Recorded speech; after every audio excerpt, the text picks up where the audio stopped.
Good morning. S classes में आपका स्वागत है। हम लोग क्लास 10 का बायोलॉजी, इस चैप्टर का नाम है परिवहन तंत्र या सर्कुलेटरी सिस्टम। परिवहन तंत्र क्या है, इसके बारे में हम लोग यह पढ़ेंगे। मानव में परिवहन तंत्र जो चैप्टर है, इसके बारे में पढ़ेंगे। जैसा कि आप जानते हैं, हर व्यक्ति को हर चीज की आवश्यकता होती है। जैसे प्याज नासिक में होता है, लेकिन केवल नासिक वाले ही नहीं खाते। असम वाले, उत्तर प्रदेश वाले, मध्य प्रदेश वाले, बिहार वाले, सब लोगों की जरूरत होती है खाने की।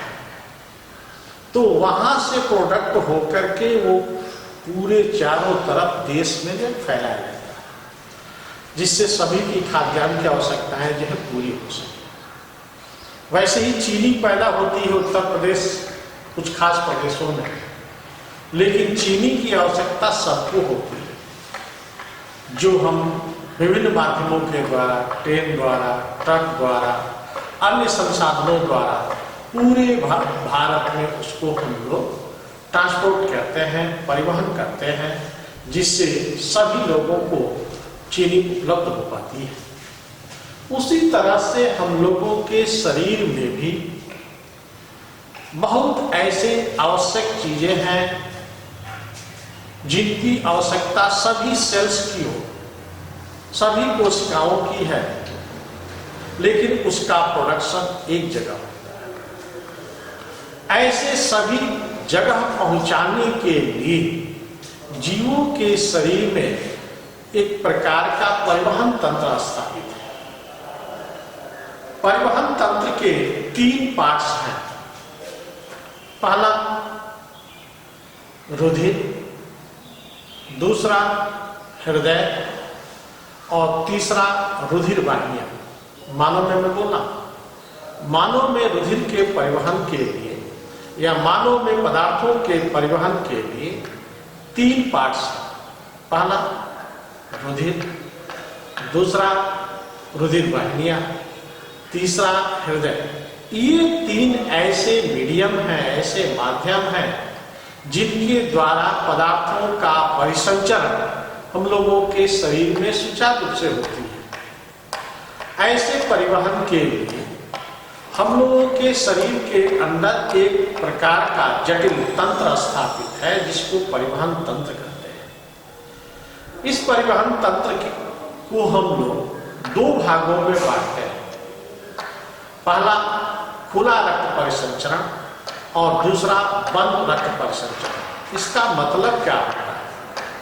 खुला रक्त परिसंचरण, open blood circulation and close blood circulation का मतलब क्या होता है? ऐसे तरह के पदार्थों का संवहन जिसमें असममित प्रकार के पात्रों में पदार्थों का परिवहन होता है, जिसमें केशिकाएं नहीं पाई जाती है, तथा ब्लड जो है सीधे ऊतकों के संपर्क में नहीं होता है। ऐसे तरह के परिवहन को हम लोग खुला रक्त परिसंचरण कहते हैं। जैसे आर्थ्रोपोडा के जंतुओं के अंदर ये इस तरह के खुला रक्त परिसंचरण देखने को मिलता है। दूसरा होता है बंद रक्त परिसंचरण। वह रक्त परिसंचरण जिसमें ब्लड का सर्कुलेशन बंद नलिकाओं के अंदर होती है। इसमें केशिकाएं या कैपिलरी जो है पाई जाती है, लेकिन ब्लड जो है सीधे ऊतकों के संपर्क में नहीं रहता है। ऐसे तरह के ब्लड सर्कुलेशन को हम लोग क्लोज ब्लड सर्कुलेशन या बंद रक्त परिसंचरण कहते हैं। तो 2 हो गया, खुला रक्त परिसंचरण और बंद रक्त परिसंचरण। खुला में हमने क्या कहा, क्या अंतर है होता है? खुला रक्त परिसंचरण।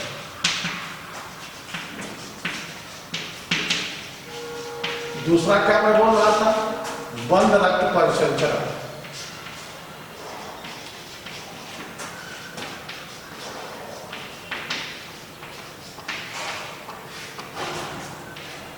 इसमें हमने क्या बोला, खुला में असममित पात्रों में ब्लड परिवहन होता है। असममित एसिमेट्रिकल पात्र में ब्लड जो है परिवहन होता है। इसमें जो है बंद नलिकाओं में रक्त का परिसंचरण होता रहता है। रक्त का परिसंचरण होता रहता है।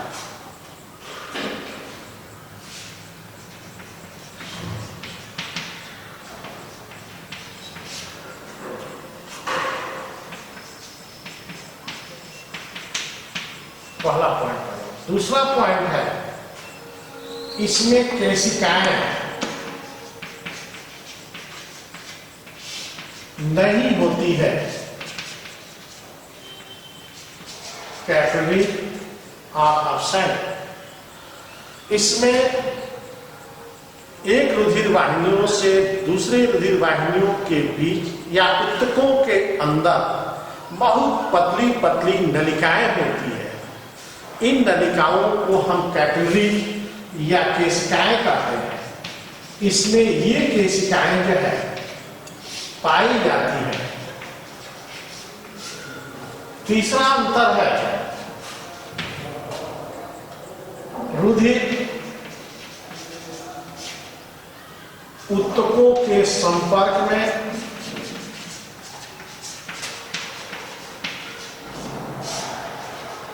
सीधे रहता है।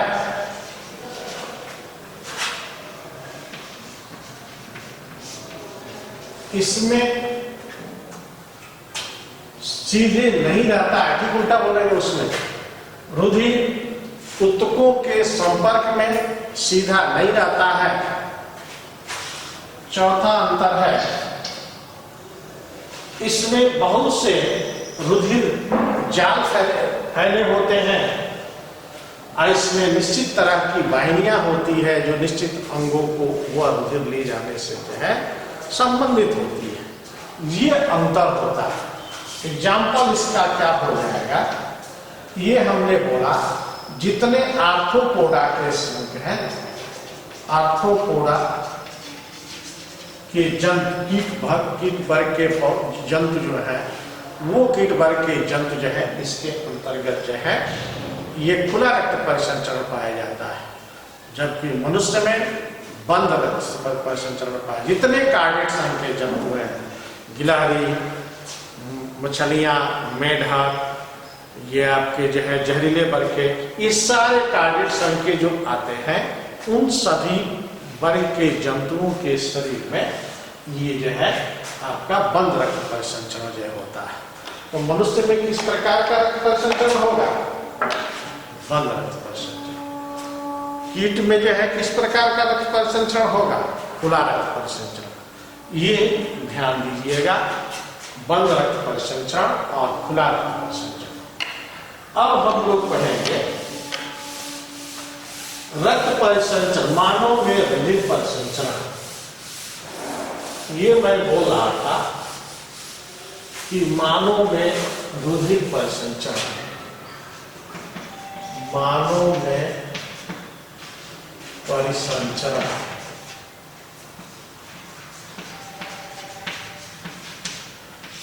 हमने बोला कि मनुष्य में पदार्थों के परिवहन के लिए 3 ऐसे सहायक अंग हैं जिसके द्वारा इन पदार्थों का परिवहन संभव होता है। पहला है ब्लड या रक्त, दूसरा है हृदय, तीसरा है रुधिर वाहिनियां। इनके बारे में हम लोग पढ़ेंगे। रुधिर वाहिनियां, blood, heart and blood vessels, ये तीनों मिलकर के पदार्थों को परिवहन करने से संबंधित होती है, जिसके द्वारा शरीर के अंदर का एक जगह का पदार्थ दूसरे जगह स्थानांतरित होता रहता है। इनमें जो है सबसे पहला हमने हेडिंग किया है रक्त, ब्लड। ब्लड क्या है? What is the blood? आप पढ़ते आ रहे हैं, छोटे क्लासों में भी पढ़े हैं रुधिर के बारे में। रुधिर क्या है? तो बोलेंगे रुधिर एक प्रकार का तरल संवहनी संयोजी ऊतक होता है जो मनुष्य के शरीर में बंद नलिकाओं के अंदर लगातार परिभ्रमण करता रहता है।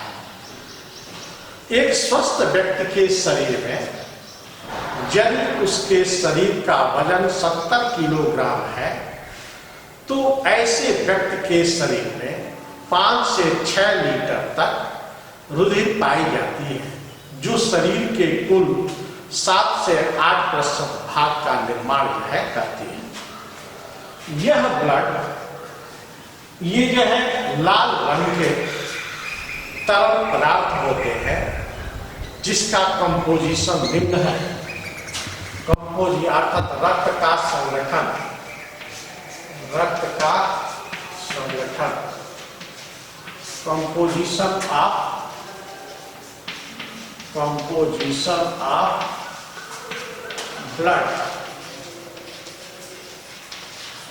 रक्त का विश्लेषण करें तो रक्त वास्तव में हल्का अम्लीय तथा क्षारीय गुण वाले स्वभाव वाला तरल चिपचिपा पदार्थ होता है जिसका पीएच वैल्यू 7.3 से 7.5 तक होता है, अर्थात क्षारीय स्वाद वाला होगा, जो अपारदर्शी जल से अधिक घनत्व वाले यह एक लिक्विड फॉर्म में पाए जाने वाला पदार्थ है।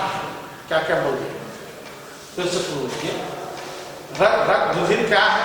मैंने बोला रुधिर एक प्रकार का तरल संवहनी संयोजी ऊतक है जो एक स्वस्थ व्यक्ति के शरीर में जिसका वजन 70 किलोग्राम का हो तो उसमें 5 से 6 लीटर तक रुधिर पाई जाती है। यह रुधिर लाल रंग के होती है जो अपारदर्शी, हल्का अम्लीय तथा अधिक क्षारीय, जिसका पीएच वैल्यू 7.3 से 7.5 तक होती है। इसका घनत्व जल के घनत्व से अधिक होती है, जो 1.04 से 1.07 ये गुना अधिक जल के घनत्व से पाई जाती है। ऐसे यह रक्त का स्वभाव होता है। इस रक्त को हम लोग संगठन को देखें तो इस रक्त का 90% भाग जल से मिलकर के बना होता है। शेष 10% भाग विभिन्न प्रकार के कार्बनिक एवं अकार्बनिक यौगिकों से मिलकर के बना होता है। कार्बनिक व अकार्बनिक यौगिकों से मिलकर के बना होता है। इस 10% का ये कुल 55% भाग रुधिर प्लाज्मा से मिलकर के रुधिर प्लाज्मा का होता है तथा शेष 45% भाग रुधिर कणिकाओं की होती है। रुधिर कणिकाओं की होती है। इससे मिलकर के ये रुधिर बना होता है। फिर से एक बार, रुधिर का संगठन में बोला था, जैसा कि अभी बोला कि रुधिर लाल रंग के द्रव तरह का पदार्थ होता है जो अपारदर्शी जल के अपेक्षा अधिक घनत्व वाला ये पदार्थ है। इस जल का संगठन को देखें तो इसका 90% भाग जल से मिलकर के बना होता है। शेष 10% भाग विभिन्न प्रकार के कार्बनिक व अकार्बनिक पदार्थों से मिलकर के बना हुआ है। इस 10% का 55% भाग रुधिर प्लाज्मा की होती है। जो रुधिर प्लाज्मा एक रंगहीन तरह के पदार्थ होते हैं जिसमें पोषक पदार्थ, कार्बोहाइड्रेट, प्रोटीन, वसा का पिंडक, विटामिन पाए जाते हैं, उत्सर्जित पदार्थ, urea, uric acid, ammonia, gaseous पदार्थ, N2, O2, CO2 तथा अकार्बनिक पदार्थ जो है इसमें bicarbonate, sulphate, phosphate, calcium ion, potassium ion, ऐसे तरह के जो है अकार्बनिक तत्व भी इस रुधिर प्लाज्मा के अंदर जो है मिले होते हैं, जो हमारे शरीर के लिए सबसे मूल्यवान तरह के ये पदार्थ होते हैं। दूसरा जो हमने बोला रुधिर कणिकाएं, ब्लड कार्ड सेल्स। ये ब्लड कार्ड सेल्स कुल इस कार्बनिक व अकार्बनिक पदार्थों का 45% भाग होती है। जो रुधिर कणिकाएं अलग अलग होती हैं जिसको हम 3 भागों में बांटते हैं। पहला है RBCS, दूसरा है WBCS, रुधिर कणिकाएं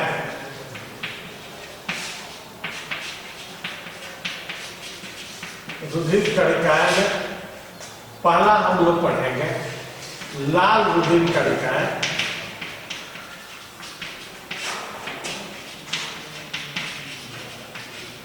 दूसरा पढ़ेंगे श्वेत रुधिर कणिकाएं,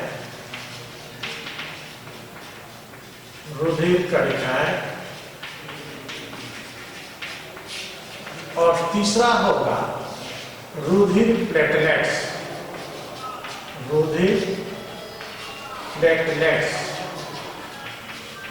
ये 3 तरह की कणिकाएं इसके अंदर पाई जाती है।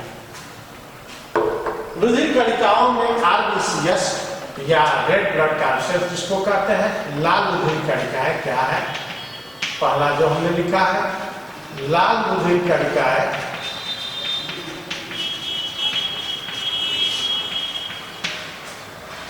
यह लाल रंग के उभयोत्तल तरह की रचना वाली कणिकाएं होती है जिसका व्यास 2 से 4 माइक्रोन म्यूलियम तक होती है।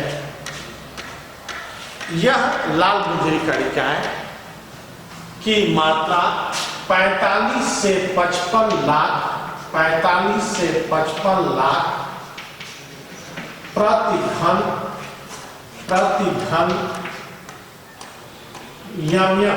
मिलीमीटर, इसको कह सकते हैं, में पाई जाती है। जबकि इसकी मात्रा स्त्रियों में पुरुषों की अपेक्षा कम होती है।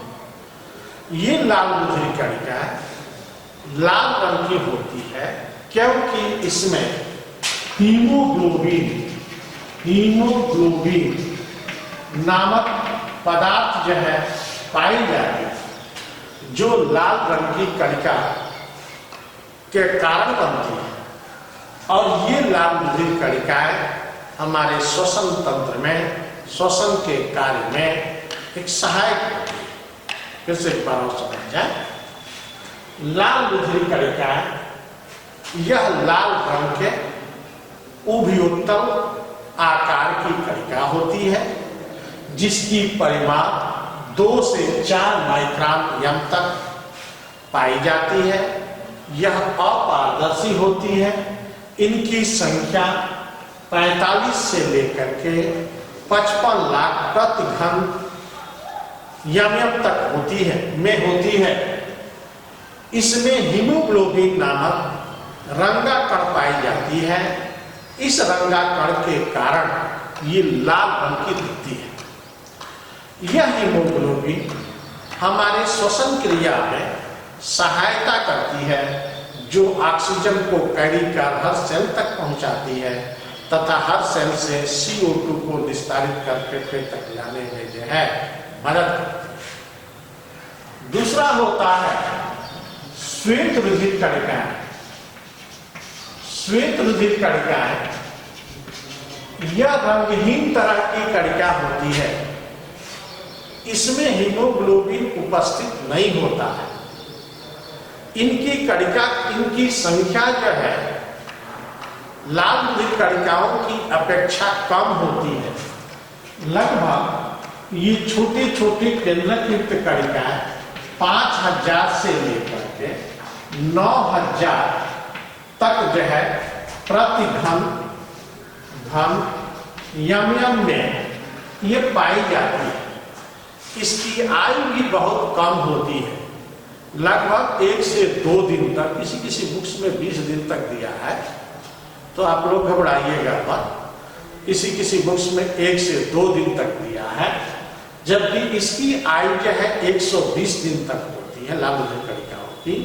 और श्वेत रुधिर कणिकाओं की आयु जो है ये जो है 1 से 2 दिन तक होती है।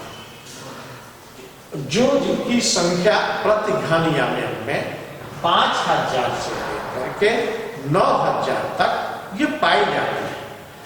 ये कणिका के आधार पर इसको भी हम लोग 2 भागों में बांटते हैं। पहला कणिका में श्वेत रुधिरांक, कणिका में श्वेत रुधिरांक, इसको हम लोग इंग्लिश में ग्रेनुलोसाइट्स कहते हैं।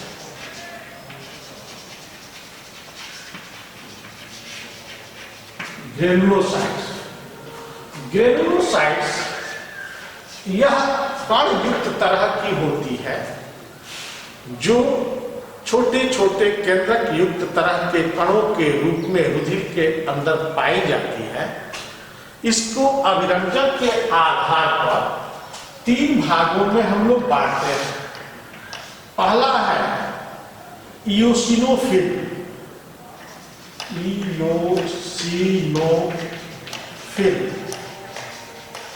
इयोसिनोफिल्स यह जो है कुल श्वेत रुधिरांक का 2 से 4% भाग बनाती है,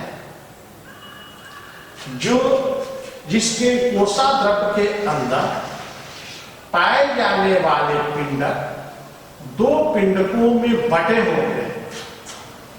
दोनों पिंडक एक पतले सूत्रवत रचना के द्वारा जुड़े होते हैं और यह मुख्य रूप से हम लोग अम्लीय गुण वाले होते हैं। क्या बोला, ध्यान दीजिएगा। हमने बोला इयोसिनोफिल के बारे में कि यह कुल श्वेत रुधिरांक का 2 से 4% भाग बनाते हैं, जो अम्लीय स्टेन वाले होते हैं, अम्लीय रंजक वाले होते हैं। इनके कोशाद्रव्य के अंदर ये केंद्रक 2 पिंडकों में बटे होते हैं। दोनों पिंडक एक पतले सूत्रवत रचना के द्वारा जुड़े होते हैं। यह शरीर में हिस्टामिन, सेरोटोनिन, ये अतिसंवेदना से संबंधित होता है। जो अतिसंवेदना से संबंधित होते हैं प्रतिजामन से भी संबंधित होते हैं। दूसरा हो बेसोफिल। बेसोफिल जो है यह कुल श्वेत, इसका मैंने बोला 2 से लेकर के 4%, इसको बोला हूं 0.5 से लेकर के 2.0% कुल श्वेत रुधिरांक का होता है, जिसके अंदर का पिंडक मुख्य रूप से जैसे कपड़े को साफ करके हम लोग निचोड़ते हैं और उसको निचोड़ने के बाद कई जगह ऐंठते हैं तो कई जगह फूल जाते हैं, और फूलने के बाद से कई जगह जब पिचक जाते हैं वो कपड़े, वैसे ही इसके अंदर भी जो है देखने को मिलता है।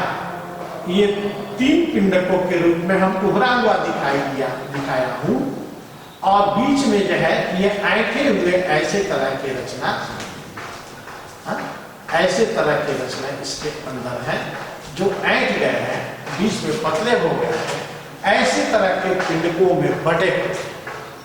यह क्षारीय गुण वाले होते हैं, जो शरीर के अंदर एंटीक्लाटिंग्स अर्थात सॉरी इसको जो है हिस्टामिन, सेरोटोनिन जैसे पदार्थों को स्रावन करने से संबंधित होता है।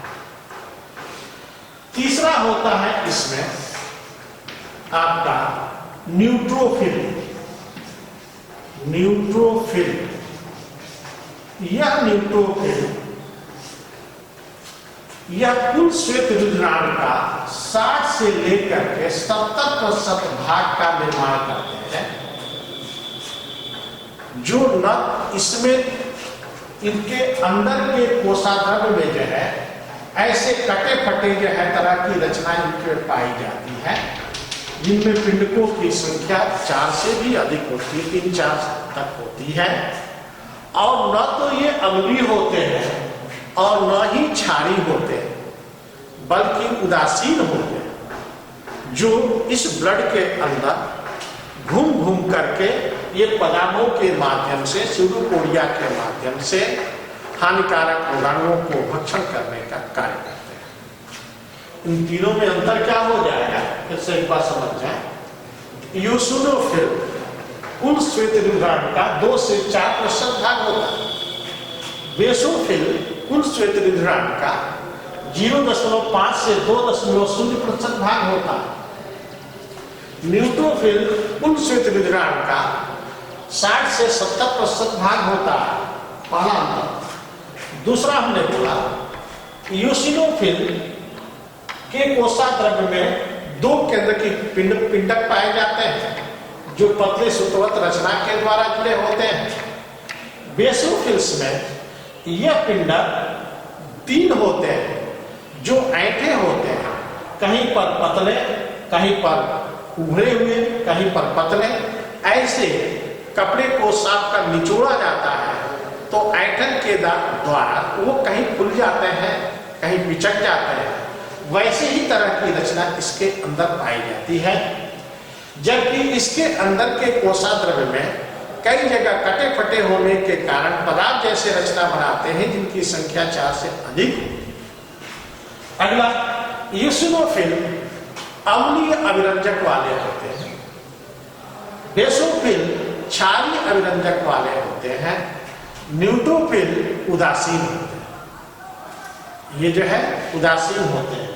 अगला यूसिनोफिल यह शरीर में अति संवेदनशीलता प्रतिजामन से संबंधित होता है।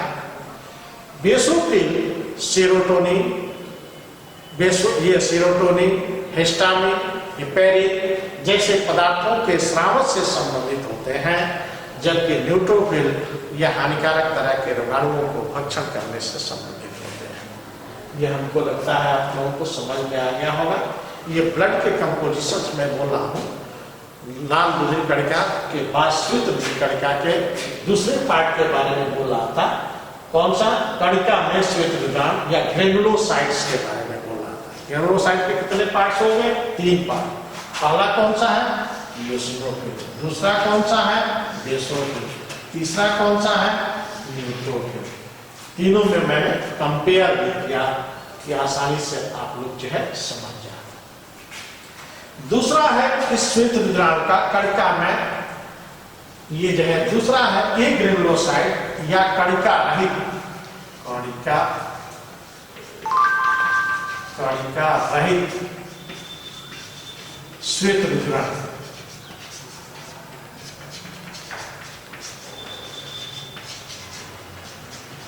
इसको हम लोग कहते हैं ए ग्रेनुलोसाइट्स।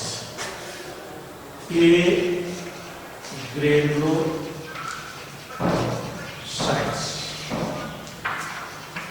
ये ग्रेनुलोसाइट बहुत छोटे छोटे होते हैं, परंतु इनकी संख्या अधिक होती है। इसको हम लोग 2 भागों में बांटते हैं। पहला है मोनोसाइट्स, दूसरा है आपका लिम्फोसाइट्स। दूसरा कौन सा है? लिम्फोसाइट। लिम्फोसाइट्स, मोनोसाइट्स यह बहुत से छोटे छोटे पदार्थ युक्त तरह के कणिकाएं होती है, जो मोनोसाइट्स जो है शरीर के अंदर घूम घूम करके हानिकारक तरह के रोगाणुओं को भक्षण करने का कार्य करती है। जबकि लिम्फोसाइट्स जो होती है, ये श्वेत रुधिराणु ऐसी होती है, इनकी कणिकाएं तो छोटी होती है, परंतु हम लोगों के शरीर के अंदर इम्यूनो सिस्टम जिसको आप लोग कहते हैं, प्रतिरक्षी तंत्र अर्थात शरीर के अंदर रोगों के प्रति लड़ने की क्षमता को विकसित करने का कार्य जो है ये लिम्फोसाइट्स के कणिकाएं करती हैं। ये लिम्फोसाइट्स जो है हम लोगों के अंदर एक प्रकार का अस्पताल है जो हम लोगों को आत्मसुरक्षा करने का जो है ये कार्य करता है। जबकि HIV वायरस जो होते हैं यही लिम्फोसाइट को ही डैमेज करते हैं, उसका टारगेट सेल लिम्फोसाइट से होता है, जिससे ये लिम्फोसाइट जब डैमेज हो जाते हैं और उस व्यक्ति के अंदर रोगों से लड़ने की क्षमता जो है नहीं रह जाती है, इसलिए जो रोग होता है वही रोग उसका मृत्यु का कारण बन जाता है। इसलिए इसमें हम लोग जो है ये लिम्फोसाइट हम लोगों के ब्लड के अंदर सबसे प्रमुख तरह के जो है ये रुधिर कणिका होती है। तो कितने तरह के हम रुधिर कणिकाएं, श्वेत रुधिर कणिकाएं बोला 3। कौन कौन? ग्रेनुलोसाइट्स। ग्रेनुलोसाइट के कितने पार्ट थे? 3 पार्ट। किसके आधार पर? अभिरंजक के आधार पर, एसिडोफिल, बेसोफिल, न्यूट्रोफिल। दूसरा हमने बोला कणिका रहित श्वेत रुधिराणु या ग्रेनुलोसाइट, इसको कितने भागों में बांटा? 2 भागों में, मोनोसाइट्स और लिम्फोसाइट्स। ये हम लोग किसके बारे में पढ़े? ये श्वेत रुधिराणु के बारे में। अब तीसरा हम लोगों का ये है रुधिर प्लेटलेट्स। रुधिर प्लेटलेट्स क्या है? यह केवल स्तनधारी या मैमेलिया वर्ग के जंतुओं में ही पाई जाती है। अन्य किसी वर्ग के जंतुओं के रुधिर में रुधिर प्लेटलेट्स नहीं पाई जाती है।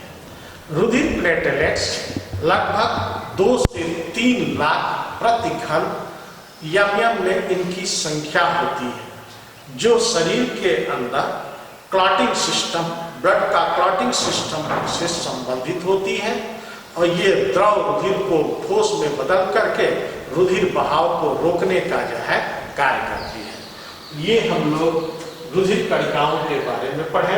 अब इसके बाद है लाल रुधिर कणिकाएं और श्वेत रुधिर कणिकाओं में क्या अंतर है, दोनों में डिफरेंट क्या है, RBCS और WBCS।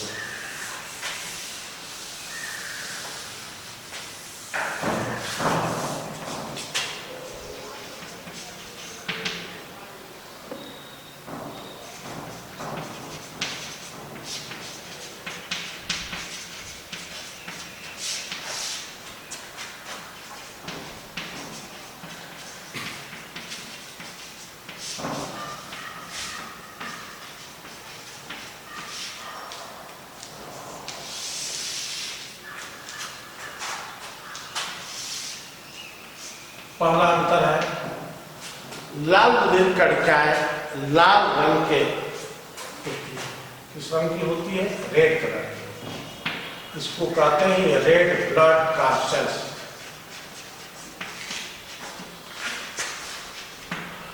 ये जो है किस तरह की होती है? White blood corpuscles. White blood कार्सेल्स।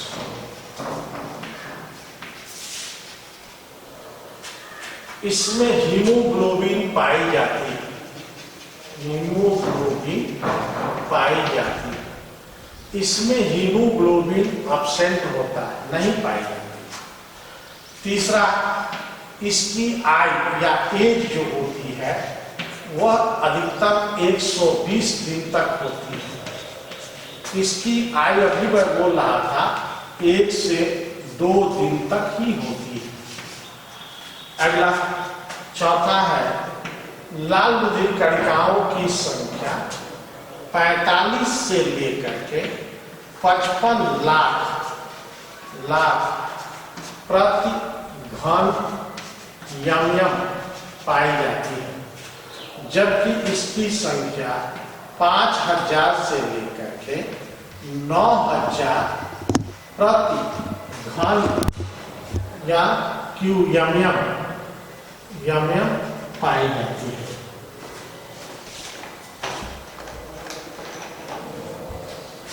अगला पांचवा, ये जो है लाल रुधिर कणिका शरीर में O2 तथा CO2 का ट्रांसपोर्टेशन करने या परिवहन करने से संबंधित होती है, परिवहन करती है। जबकि श्वेत रुधिर कणिका यह शरीर में रोग प्रतिरोधक, रोग प्रतिरक्षी तंत्र को विकसित करती है। ये अंतर होता है। हीमोग्लोबिन, पहला क्या मैंने बोला, लाल रुधिर कणिका है, यह लाल रंग की होती है। श्वेत रुधिर कणिका रंगहीन होती है। लाल रुधिर कणिकाओं में हीमोग्लोबिन पाई जाती है, श्वेत रुधिर कणिकाओं में हीमोग्लोबिन नहीं पाई जाती है। लाल रुधिर कणिकाओं की आयु अधिकतम 120 दिन तक होती है। श्वेत रुधिर कणिकाओं की आयु अधिकतम 1 से 2 दिन तक होती है। लाल रुधिर कणिकाओं की मात्रा 45 से 55 लाख प्रति घन एमएम ये जो है होती है, जबकि श्वेत रुधिर कणिकाओं की मात्रा 5000 से 9000 प्रति घन एमएम होती है। लाल रुधिर कणिका ऑक्सीजन तथा कार्बन डाइऑक्साइड का परिवहन करने से संबंधित होती है, जबकि श्वेत रुधिर कणिका रोग प्रतिरोधी तंत्र स्थापित करने का कार्य करती है। ये लाल रुधिर कणिका श्वेत रुधिर कणिकाओं में जो है अंतर है। अब इसके बाद से हम लोग पढ़ेंगे रुधिर का कार्य क्या है, रुधिर का फंक्शन क्या है, इस रुधिर के कार्य के बारे में पढ़ा जाएगा।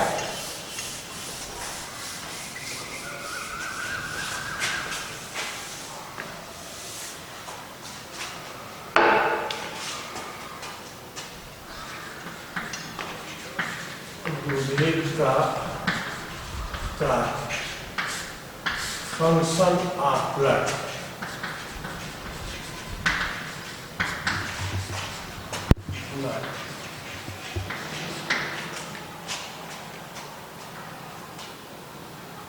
पहला, गैसों का परिवहन,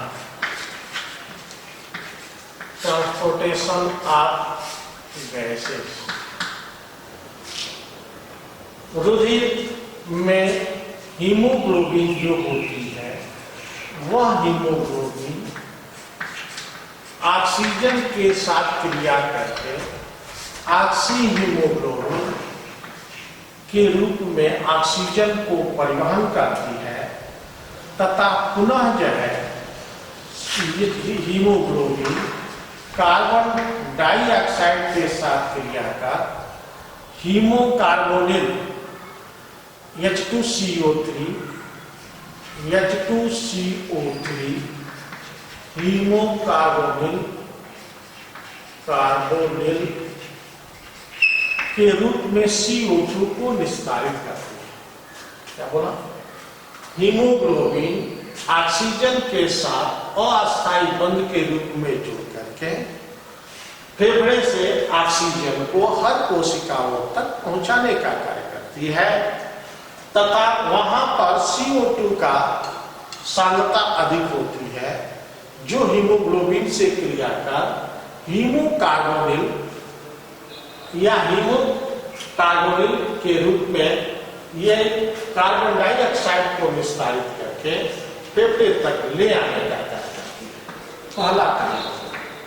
दूसरा है ताप नियंत्रण। ताप नियंत्रण अर्थात कंट्रोलिंग ऑफ टेम्परेचर। ब्लड के अंदर 90 से लेकर के 92% तक केवल वाटर होता है, जल होता है।